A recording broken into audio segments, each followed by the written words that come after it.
And heard the anger and frustration of so many people. Fine.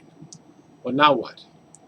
I really don't expect to see much happen as a result of all of this because there's no focus on what exactly we are to do now. Legislative sessions will open and they won't know what to do. The men involved in George Floyd's death have been charged with crimes. The courts will have to figure out their levels of culpability and the appropriate punishment. The public, not being privy to all the information, likely will not be satisfied with all the outcomes. And maybe there will be another wave of protests.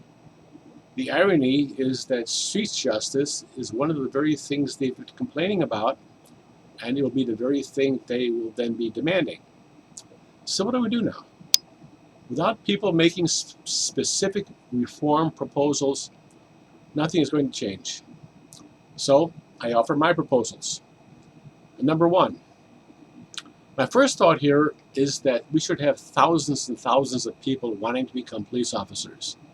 Somebody has to do it right. And when nobody is, the right response is for people to step up and show everybody how it's done. As much as possible, I would only employ minority officers to work in minority neighborhoods. I see this as a step backward as a nation, but I see it as much animosity from the public toward the police as the police are accused of having toward the public. Maybe someday in the future we can stop seeing people by races, something like Martin Luther King talked about. It's going to require hiring by race, which will need to be cleared by the courts, but it seems that conditions here mandate race as a requirement of employment in many cases. Number two, I would change the method for funding schools. We have relied on the property tax, and it's not working. Poor areas are just not able to generate enough money for public education.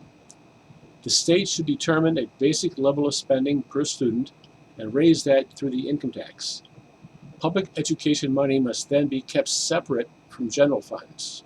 Otherwise, it will be spent on other things.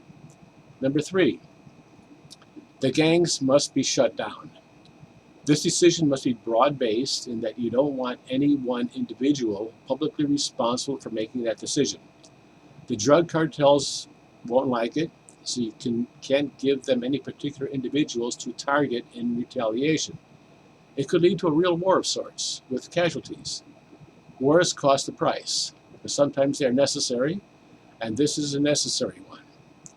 4, we need investment in the black community. But people are not going to want to invest there unless they can be sure their investment is safe from non-business risks. Those who destroy or vandalize property must be punished. There are no excuses.